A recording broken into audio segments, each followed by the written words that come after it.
Salut la communauté des tireurs. Alors, je vais vous faire une présentation rapide de la TX200.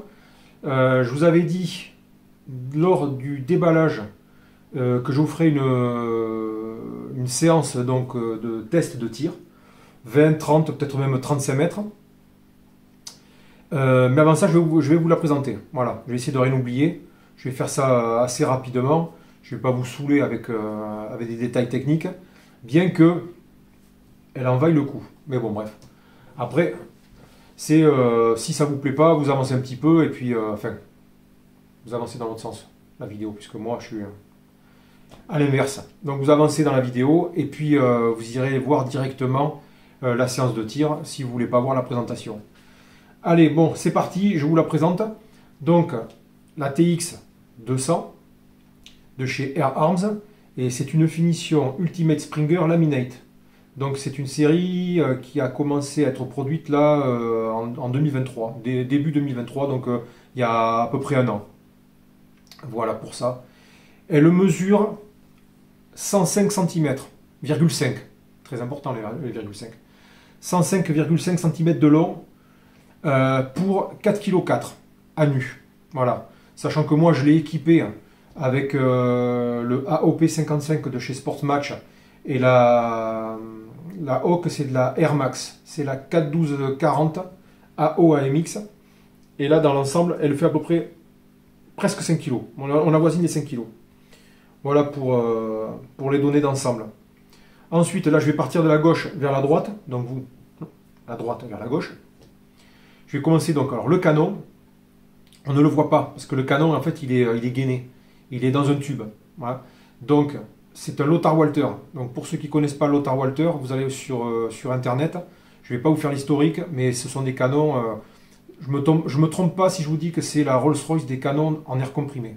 On les retrouve sur des armes, on va dire, ouais, haut de gamme, et notamment en compétition. Voilà, Lothar Walther. Et vous verrez ce que c'est comme canon. Donc là, le canon, il fait 395 mm.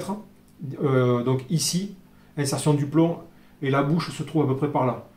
Parce qu'ici, en fait, il y a un petit modérateur qui réoriente, en fait, qui réoriente l'air, une fois que vous avez tiré, dans la chambre qui se situe, l'espace, entre le canon et le tube. Ça fait office de modérateur de son. Elle est classée 3, moyen, donc pour le son. Donc j'imagine que la plage est de 1 à 5. Elle est classée 3, et pour une 20 joules, franchement, elle n'est pas trop bruyante. Le son est très contenu, il est très feutré. Pour ça c'est bien. Moi je suis un quartier pavillonnaire, même si j'habite dans un angle de rue, où j'ai des voisins derrière, enfin de l'autre côté, après il y a les rues, donc ça déporte les voisins, j'ai pas des accès directs aux voisins, c'est pas mal. Puis comme on a toujours des fois des voisins qui sont un peu chichiteux, un peu casse-pieds, bon moi les miens sont sympas, mais au moins au niveau nuisance sonore, ça calme le jeu. Mais voilà, avec celle-ci, le problème ne se pose pas. Franchement pas du tout. Donc les Anglais, en anglais c'est marqué dans la nomenclature sur le livret qui est fourni avec. Je ne sais plus si c'est marqué Moderator ou Suppressor. Moderator Insert ou Suppressor Insert. Je vérifierai, c'est pas bien grave. Il est tout petit, hein, ça doit faire à peu près quelque chose comme 2 cm, peut-être un peu plus de long. Et il est donc juste à la sortie du canon ici. Enfin, à l'intérieur, donc on ne le voit pas. Donc pour ça c'est très bien, c'est déjà un plus. En dessous du canon, on retrouve le levier d'armement qui est maintenu par un système bille et ressort, clac, comme ceci. L'avantage donc de ces armes avec levier d'armement, c'est que vous avez un canon fixe. Donc qui dit canon fixe dit meilleure précision. Même si certaines carabines à break-barrel, donc brisure de canon, au niveau précision, sont excellentes. Je vois par exemple j'ai en mémoire la HW 98 de chez Weyror, qui est une break barrel. Elle est terrible. Voilà, bon, je ferme la parenthèse. Donc ici le levier d'armement, quand vous l'armez complètement, donc ça vous ouvre ici la chambre, c'est l'accès au plomb. L'accès au plomb, et en même temps, quand vous l'armez complètement, vous avez ici une sécurité. Vous avez 3 crans ici sur cette pièce, que je vais appeler glissière. Je ne sais pas si c'est le terme exact. Sur cette glissière là, vous avez 3 crans qui viennent en prise avec la partie ici, extrême gauche de la sécurité, qui lui aussi donc possède un cran, enfin un ergot, et qui vient prendre ici donc les 3 crans. Et une fois que vous avez passé les 3 crans, le dernier reste en prise. Pardon, je parle trop vite. Et verrouille le système. Tant que vous n'appuyez pas sur cette pédale, vous ne pouvez pas réaccompagner le levier dans sa position de départ. Et donc vous ne pouvez pas tirer. Donc au niveau sécurité, c'est bien. Chose chez Vairor qui n'ont pas. Alors je parle de Vairor parce que j'ai eu il y a quelques années, j'ai eu la 97K, HW 97K, qui était en bleu lamellé, magnifique. Super carabine. Au niveau précision, machin, bon bref. Je l'ai gardé quelques années et je l'ai revendu il y a un peu plus d'un an. Mais vraiment, celle-là, si vous voulez l'acheter, vous pouvez. Hein. Les yeux fermés, c'est une super carabine. Bref, donc chez Vairor, les modèles qui ont le levier comme ça, d'armement sous canon, n'ont pas la sécurité. Donc MEF quand vous mettez le plomb, parce que c'est mentionné sur le fascicule qui est fourni avec l'arme, et aussi sur le site de Vairor, il y a eu des accidents. Il stipule bien de toujours maintenir le levier quand vous mettez le plomb. Parce que des fois il est arrivé que, enfin des fois c'est pas français, parfois il est arrivé que le système se déverrouille parce qu'il avait été mal cranté, ça n'avait pas été armé à fond, ou pas bien, ou trop dans la hâte. Et le système, une fois refermé, enfin même pas parce que quand on le referme, on n'a plus accès. Mais une fois qu'on met le plomb avant de refermer, le système s'est refermé tout seul. Le levier, donc il est reparti, parce qu'il faut le maintenir, mais là il est reparti. Et certains se sont retrouvés avec le pouce coincé. Donc ça a été relayé sur des forums, dans des vidéos aussi. Alors c'est pas forcément des vidéos en français, hein, parce que moi je suis beaucoup de chaînes américaines, ou enfin anglo-saxonnes on va dire. Et il y a eu des accidents. Donc c'est bien, enfin Vairor le stipule, mais voilà, toujours garder en main ce levier d'armement. Alors moi je le fais, hein, pas par déformation, parce que c'est vrai qu'avec la 97K je le faisais, mais je le garde, même elle, je garde toujours le levier en main. Mais je pourrais le lâcher, parce qu'avec ça, no suicide. Ça c'est une sécurité, c'est terrible. Et même si un cran devait sauter, vous en avez encore 2 derrière, parce qu'en tout il y en a 3. Voilà. Et tant que vous n'êtes pas bien armé complètement, en plus, bien complètement à fond, ici, vous ne pouvez même pas actionner la pédale. Si vous actionnez par exemple les 3 crans, mais pas complètement à fond, ici, vous ne pouvez pas actionner la pédale de sécurité. Donc c'est vraiment, on va dire comme système, c'est vraiment très sécuritaire. Voilà pour le côté sécurité à l'armement. Je passe ensuite sur les parties métalliques, tout est bleui et verni. C'est très glossy. Hein. Les traces de doigts, vous en avez partout. Alors là, c'est un folklore. Là, depuis tout à l'heure, j'arrête pas de la toucher. On voit que ça. Putain. Un relevé d'empreinte ici. Oh putain, le TIC, il serait ravi. Bref, enfin le TIC, technicien d'identification criminelle. Il serait ravi, le type, à faire des relevés. C'est royal. Comme sur un verre. C'est la finition du bleu, là, du bleu hissage de toutes les parties métalliques. Il est magnifique. Tout est protégé. Avant que ça rouille, je pense qu'il faut y mettre un gros pet. Si vous n'arrivez pas à attaquer le métal, ça ne rouillera pas. Le canon, enfin, le tube de canon, le levier, toute la carcasse ici, mécanisme, piston ressort, le système sécurité, tout est hyper bien protégé, c'est hyper bien fini. Donc rien que ça, c'est un gros plus. On voit vraiment qu'il y a un côté qualitatif apporté à l'arme, quoi. C'est vraiment chouette. Hein. Pour ça, on peut féliciter Air Arms sur leur qualité de produit. Il n'y a pas à revenir là-dessus. Bref, ensuite, qu'est-ce qu'on a? Bon, on a la détente. Donc c'est une two-stage, donc 2 étages, 2 niveaux. Vous traduirez ça comme vous voulez. Donc en fait, two-stage, c'est la course, longueur de course, et après, départ de coup. Donc la longueur de course est réglable, et le poids de départ de coup est réglable aussi. Sortie d'usine, donc sortie de boîte, elle est donnée à un peu plus de 12 onces. Donc ça fait à peu près 350 grammes. Ça fait pas beaucoup. Moi c'est fréquent, je tire, j'ai ma longueur de course qui est raisonnable, J'y touche pas. Sortie de boîte, il n'y a rien à faire. Réellement, rien à faire. Mais on peut toujours le faire. On peut toujours aller dans les retranchements du réglage extrême, dans un sens ou dans l'autre. Souvent, je suis surpris par le départ du coup, tellement c'est en douceur, quoi, en douceur. C'est souple, le système est très souple. Comparable donc au système Record de chez Vailor. Donc le système Record, eux, ils leur ont donné un nom, lui, il n'en a pas. Mais je préfère celui de la Air Arms.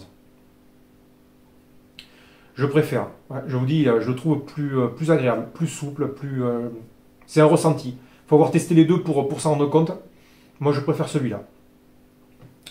Une fois donc que vous avez armé l'arme, que vous avez basculé complètement le levier d'armement, pardon, vous avez donc ici la sécurité qui se met en place. Donc pour l'effacer, ici vous avez un bouton, vous poussez le bouton, vous effacez la sécurité, vous avez un téton qui sort côté droit, donc rouge, feu, et après, donc vous pouvez tirer. Voici. Et donc là j'en ai fini pour la partie avant. Je vais attaquer donc la crosse. Et puis je pense que j'aurai fini. Globalement j'aurai terminé. La crosse, donc le busque, il est complètement réglable. Ici vous avez une grosse vis. Vous avez deux vis ici. Une dans chaque lunette, hein, dans chaque petite fente. Il y a deux vis supplémentaires sous le busque. On n'y a accès que quand il est levé. Et tout ça vous permet de le régler en hauteur, en assise. Il vous permet de le régler aussi en pivot, en translation latérale, comme ça. Et vous pouvez aussi le basculer, donc intérieur-extérieur. Donc ça s'adapte à toutes les morphologies. Voilà. Si vous avez une petite tête, une grosse tête, vous avez les yeux hauts, les yeux bas, enfin, chacun est différent de toute façon. En accord aussi avec le réglage de votre lunette, parce que suivant le diamètre de votre lentille frontale, vous aurez une lunette qui sera plus ou moins haute. Et donc forcément, si vous avez un diamètre 50, 56, au-delà, ben, automatiquement, il va falloir que vous réglez votre position aussi par rapport à votre lunette. Donc l'alignement œil-lunette, si on se retrouve dans des réglages extrêmes, eh bien, il faudra faire jouer, donc le busque.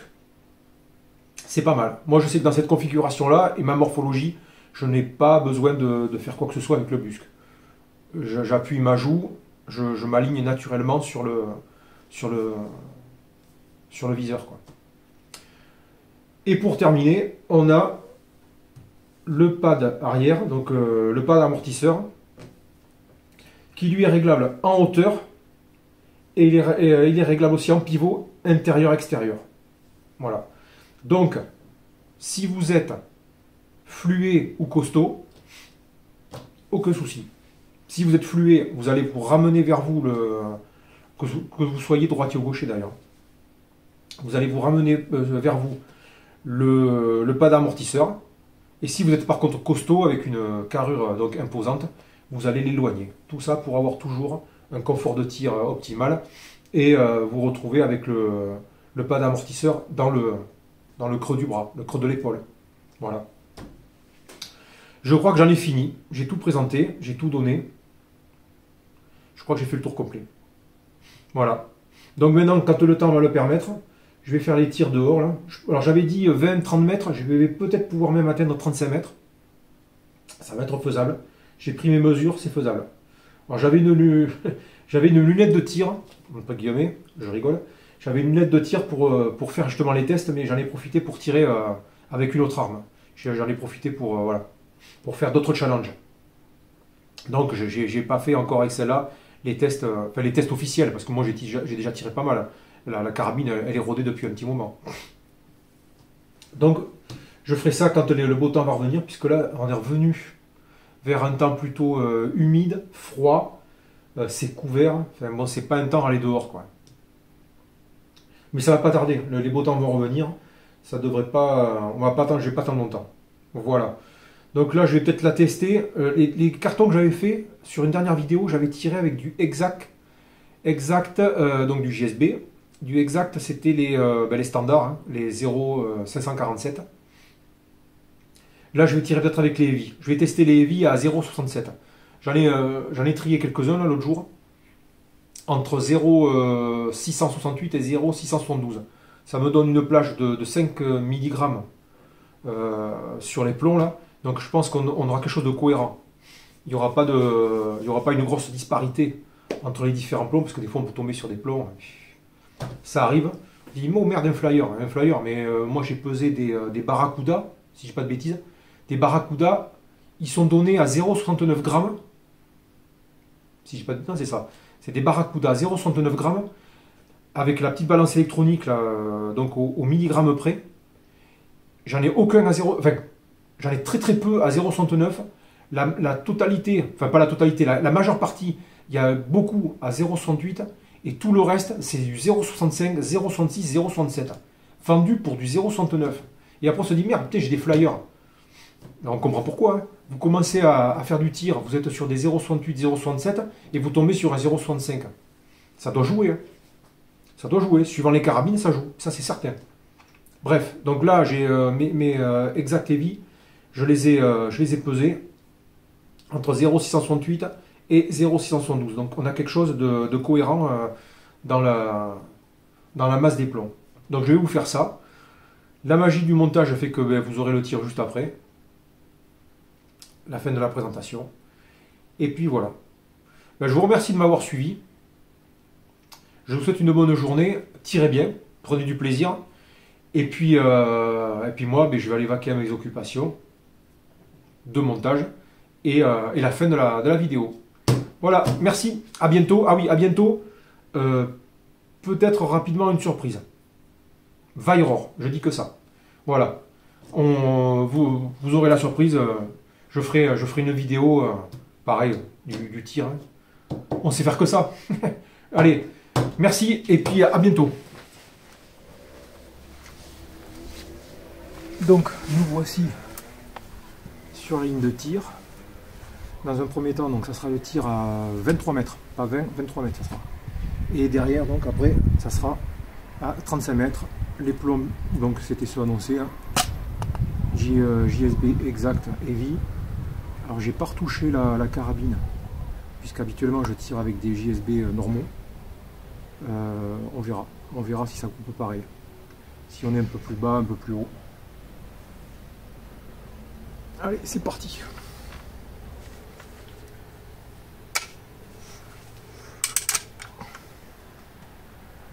C'est quand même plus facile avec les deux mains.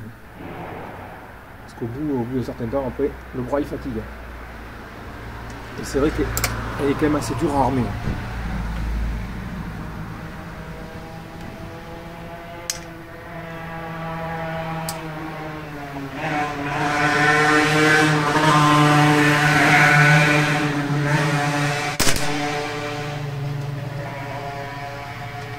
Le premier n'est pas trop mal.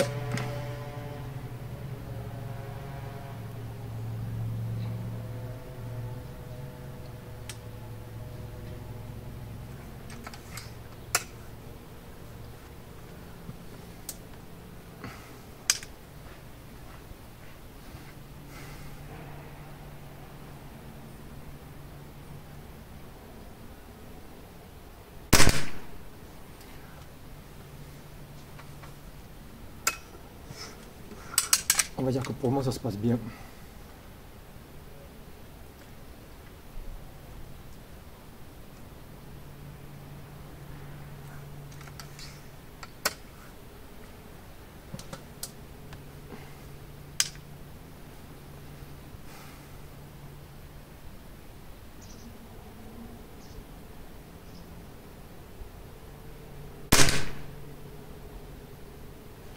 Trou dans le trou.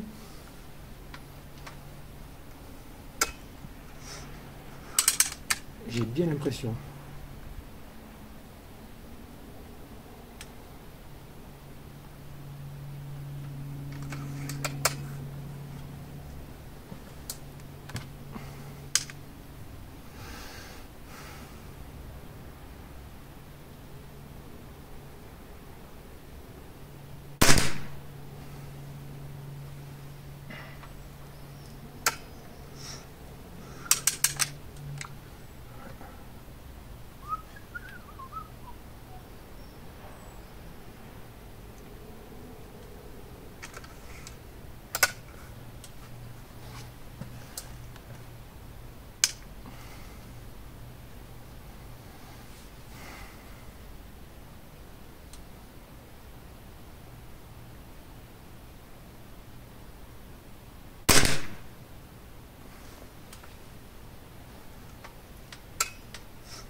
Bon, ça se passe bien dans l'ensemble.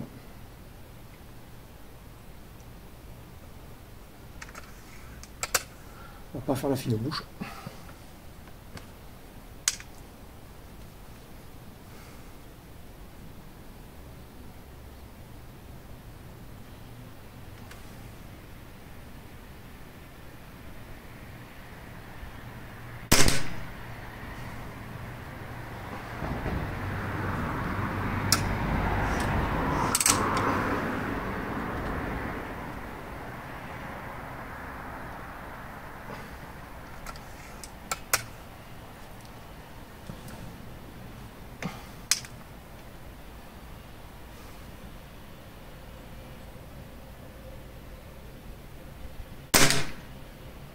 Bon.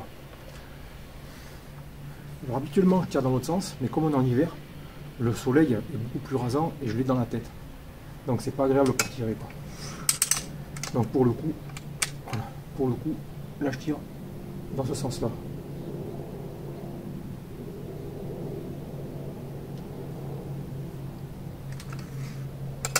Et c'est pour ça que pour les 30 mètres, 35 mètres, il faut que je me décale, parce que je peux pas reculer plus, sinon je rentre dans la haie. Je rentre dans le laurier donc. Puisque le point de départ, logiquement, il est là-bas. Mon point 0. Et ici donc là, il est là. Là j'ai le point donc 0, 10, 15, 20. Et comme je suis après un petit peu, là je suis à 23 mètres. Voilà. Pour l'histoire.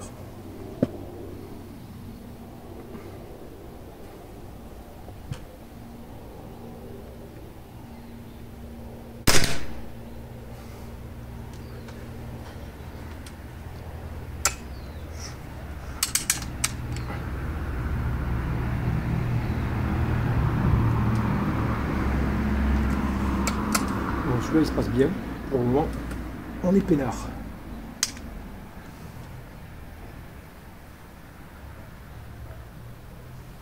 Alors, on va pas vendre la peau de l'ours avant de l'avoir tué, parce que j'ai encore 2 plombs.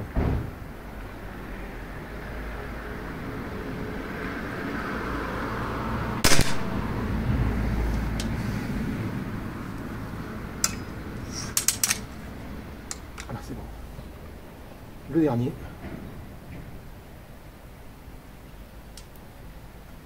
Le dernier des 23 mètres.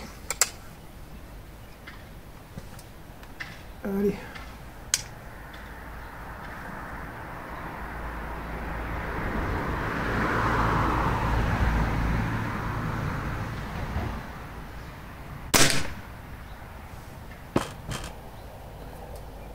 Rien d'autre à ajouter, monsieur le juge. À voter. Au résultat.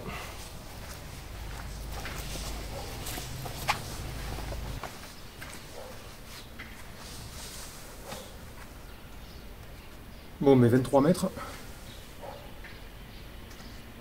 c'est pas mal, hein, parce que là, si je fais plomb à plomb de largeur, il faudrait que je mesure, mais là, à vue d'œil, là, on a même pas, on a à peine 5 mm, et en hauteur, on doit avoir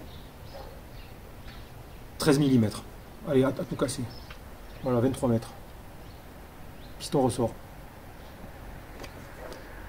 C'est pas mal. Donc maintenant, j'ai bougé tout le matériel, là.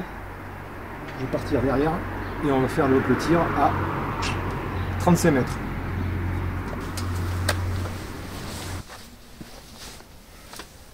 Voilà, donc j'ai tout mis ici au point 0 pour le 35 mètres. Et coup de chance, j'ai fait la vidéo préambule hier et aujourd'hui il fait beau. Donc on tire. C'est pas plus compliqué que ça. Allez!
C'est pas mal.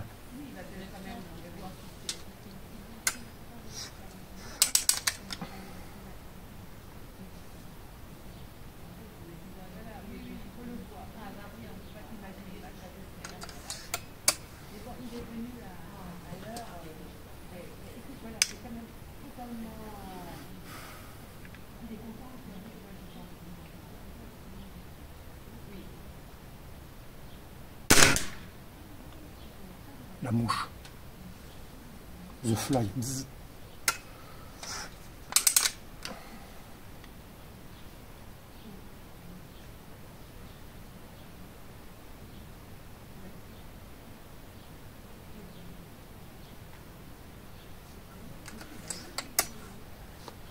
« 35 mètres la mouche quand même.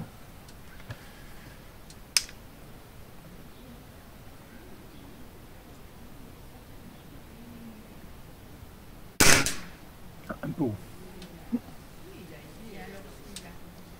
Dommage.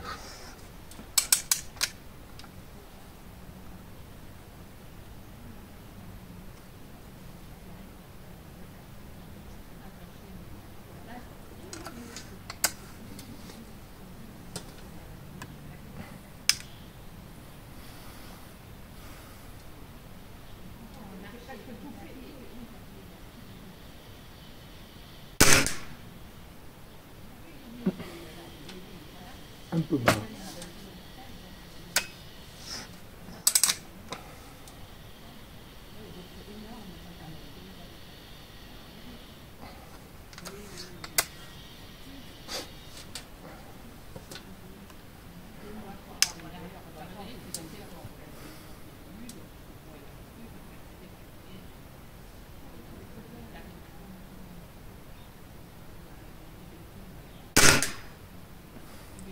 Je vois que c'est la deuxième mouche.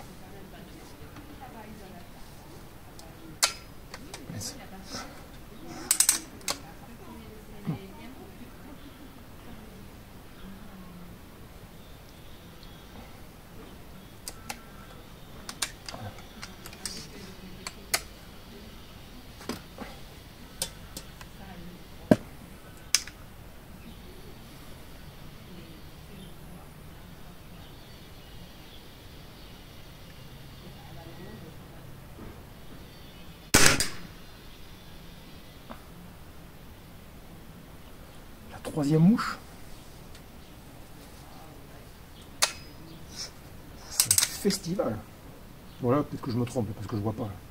Même dans la lunette. Une fois qu'on a tiré le plomb, on ne sait pas où il tombe. Sauf s'il fait un nouvel impact, mais autrement, si c'est plomb de trou dans trou, on ne voit pas.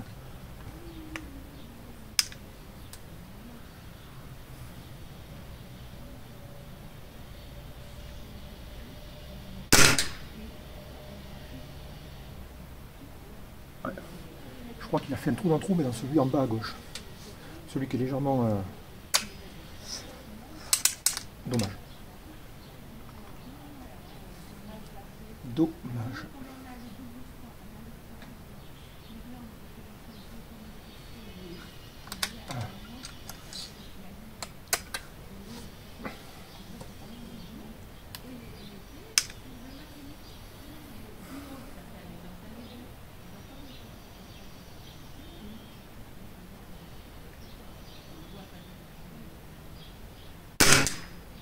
Ah, bon, celui-là, inexplicable. Si je le compte pas.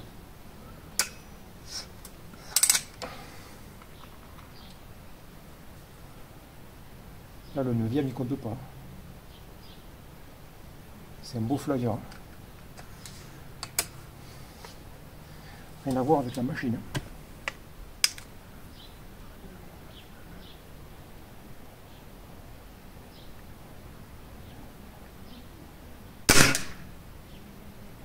Voilà.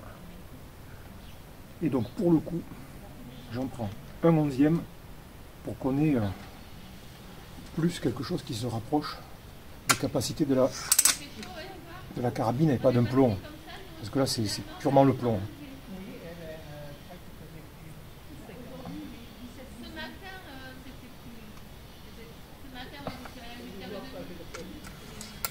Donc celui qui est à droite, on ne compte pas.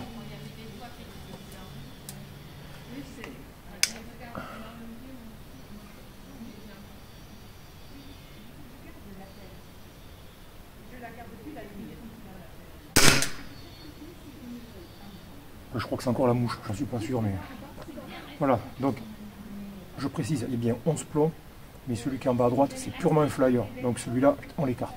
C'est vraiment pour montrer les capacités intrinsèques de l'arme et pas, bon, mais un plomb, ça arrive quoi.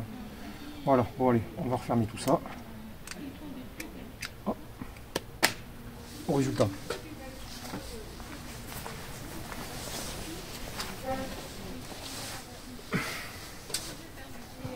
Donc, voici le résultat à 35 mètres. Donc, on se retrouve avec bien 11 plombs, comme j'ai annoncé en fin de tir. Mais celui-ci, là, celui-là, on ne le compte pas. Voilà le groupement, donc à 35 mètres. On peut mieux faire, c'est sûr, mais bon, voilà. Pour le test filmé, on obtient ça. Je mettrai les mesures sur les cartons et je ferai sûrement une incrustation sur la vidéo. Donc je vous remercie d'avoir suivi et puis je vous dis à une prochaine vidéo, prochaine arme. Voilà, ciao, bye bye, bonne journée.